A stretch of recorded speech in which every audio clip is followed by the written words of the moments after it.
¿Qué tal, mi querido Carlos Martínez, director general del Infonavit? ¿Cómo estás? Muy buenas noches, qué gusto en saludarte. Buenas noches, querido David, y saludos a todo el auditorio. Oye, querido amigo, fíjate que ahorita justo cuando iba caminando hacia la cabina me encontré a uno de los compañeros del sindicato y me dice, oye, mi mujer ya firmó el cambio de su crédito Infonavit y es más rápido, es más barato. Y dije, pues eso les pasa por no ir al padre del análisis superior. Pero parece que siguen sin oír al padre del análisis superior, amigo. Ya sé, y tú lo has repetido, y al ser el padre del análisis superior, pues siempre tienes la razón, y en ese caso, pues los invitamos a todos a que cambien sus créditos a pesos. Al final del año, David, cerramos prácticamente con 1 millón de trabajadores que cambiaron su crédito a pesos. Es una buena noticia, pero quedan todavía 1.8 millones por cambiar. Es un programa que se abrió desde el 9 de febrero.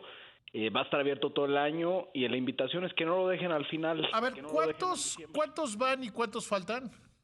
Ya van 966,000 y falta 1,800,000.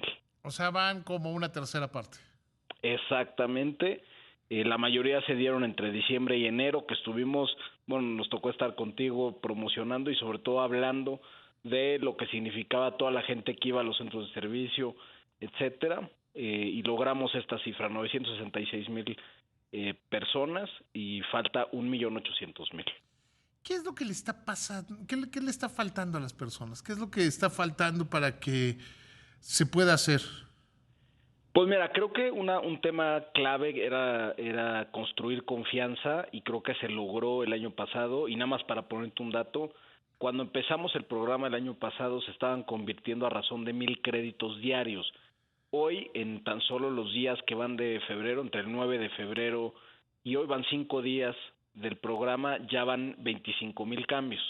Entonces creo que ya se construyó la ruta, se mostró una ruta confiable, sencilla, y que lo pueden hacer desde su casa. Y creo que eso era algo fundamental. Las instituciones financieras y en general el mercado funciona a través de la confianza.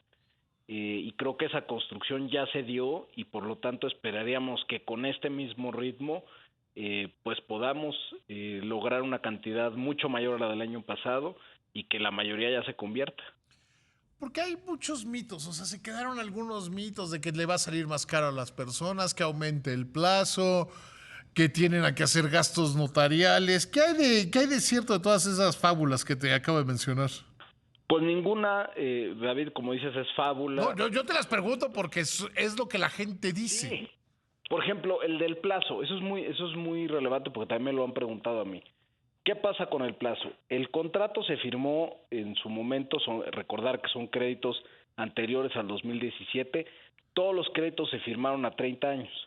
Sin embargo, a lo mejor el asesor de ventas en su momento les dijo, no, vas a acabar de pagar en 20, y las personas se quedan con esta idea. Entonces, cuando se les hace la conversión, pues se les establece el plazo que dice el contrato. Dice, no, es que me dijeron que era 20. Pues sí, pero el contrato siempre dijo a 30. Claro, el Entonces, contrato que firmaste era 30. exacto, y por eso es muy importante conocer los contratos, no solo en este caso, en cualquier caso, conocer claramente los contratos y los derechos y obligaciones Mira, que yo de derivan cuando me de... dedicaba a hacer esos programas de finanzas personales, yo siempre creí, lo platiqué con Luis Robles cuando estaba en la Asociación de Bancos de México, que se debería obligar a que los clientes leyeran el contrato. Totalmente de O acuerdo, sea, y que debería nosotros ser también. obligatorio, que debería haber una regla de la Comisión Nacional Bancaria y de Valores o de ustedes en el Infonavit que obligara, así como cuando vas al notario, que el notario se echa todo el rollo, así. Yo creo que debería ser así. Y sí, algunos productos se puede sistematizar, pero que hay una renuncia clara de decir, sí lo leí, así cuando estás leyendo, como cuando estás bajando algo de la computadora que te dice, ¿aceptas o no aceptas las condiciones? Ya las Exacto. aceptaste, pero que haya un proceso de lectura. Totalmente, David. Nosotros estamos diseñando, fíjate, a raíz de toda esta experiencia que ha significado el cambio a pesos, como un contrato, un anexo de contrato simplificado, donde en 2 páginas queden claras los términos básicos del contrato, el plazo, el monto, la tasa, etcétera, y que lo acepten precisamente y lo lean antes de firmarlo, y el anexo, todo el contrato que te exige la regulación bancaria, los notarios, etcétera, pero sí tener 2 hojitas que sean claramente derechos, obligaciones y estipulaciones clave para que no haya esta confusión de a mí me dijeron que, porque eso genera otra vez esta desconfianza, eso de me están viendo la cara y bueno, tienen un punto porque ellos se sienten así a raíz de algo que les dijeron hace muchos años. Y el otro tema, que no es el plazo, tiene que ver, por ejemplo, con que si sale más caro o no. Y esto normalmente se liga a otra percepción donde dicen yo ya pagué más de lo que vale la casa. En muchos casos pueden tener razón, pero lo que yo les respondo es que los créditos en salarios mínimos es como si te hubieran prestado en una moneda extranjera. O sea, hay una denominación de número de salarios mínimos que te prestaron. ¿Significa que te prestaron 400,000 pesos? No, te prestaron esa cantidad de monedas que valen lo que se actualiza el salario mínimo. Y eso significa que tienes un tipo de cambio cada año, ¿no? Y que va actualizando ese valor.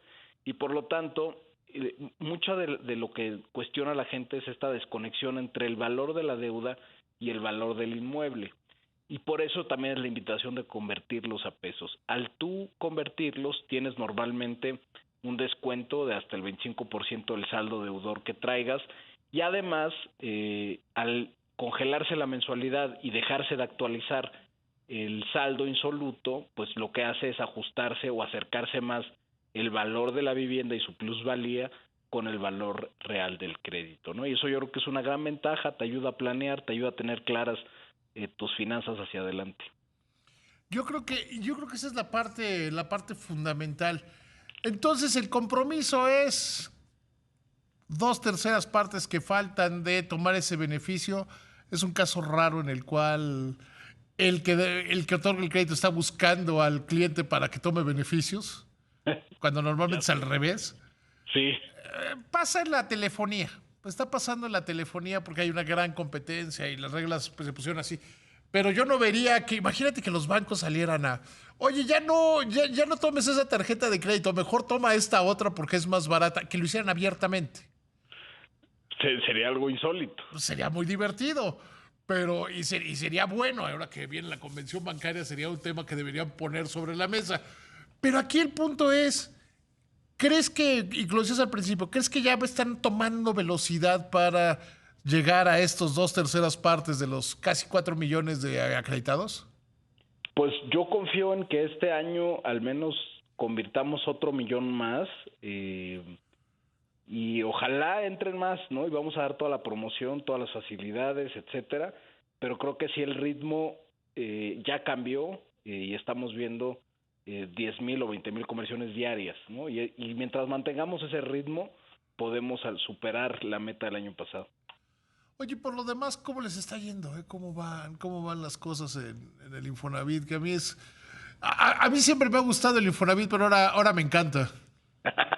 Gracias, David. Pues, No, es que, a ver, hubo una época que era una buena idea, pero que era una buena idea. Luego se convirtió en una financiera.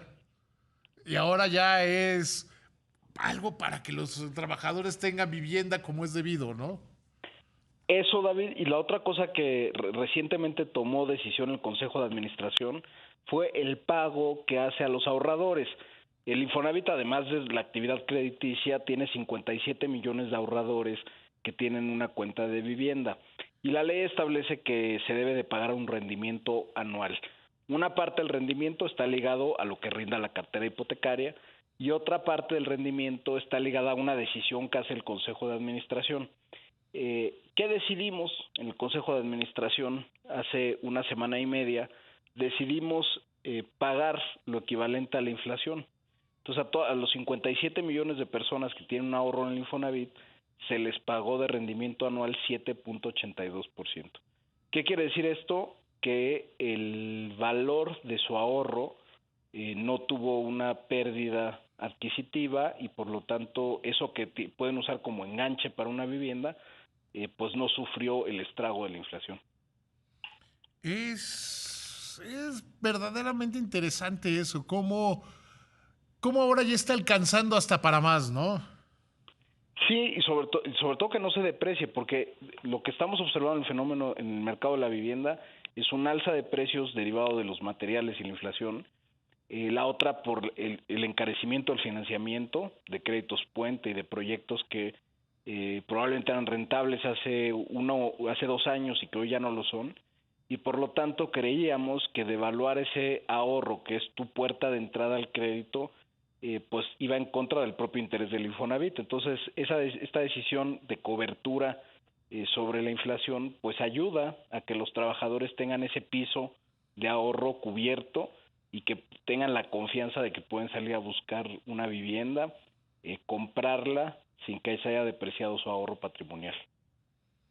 Sí, la verdad es que ese es muy importante. Y yo creo que la labor que han estado haciendo ustedes a lo largo de estos últimos años, desde que llegaron, creo que es excelente, ¿eh?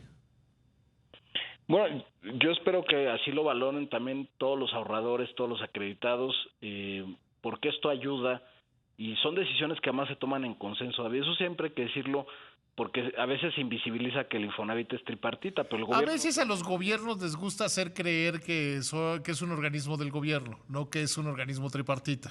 es un organismo tripartita y el gobierno no tiene mayoría, tiene un tercio nada más del Consejo de Administración, entonces se requiere siempre el acuerdo del sector empresarial, del sector sindical. Entonces son decisiones que no se toman en aislado, no se toman como una decisión pues meramente coyuntural, sino que se analizan en razón de lo que opinan los patrones aportantes, los sindicatos, y en este caso creo que es una determinación muy buena. 57 millones de trabajadores se vieron beneficiados de esta medida y podrán ver recordar nada más que el Infonavit no emite un recibo sobre el ahorro. Eso lo pueden consultar en la banca electrónica o en el recibo del Afore. Ahí viene. Ahí es donde lo pueden ver. Creo, Carlos, te mando un abrazo con muchísimo cariño. Que te vaya muy bien. Gracias, David. Saludos a todo el auditorio.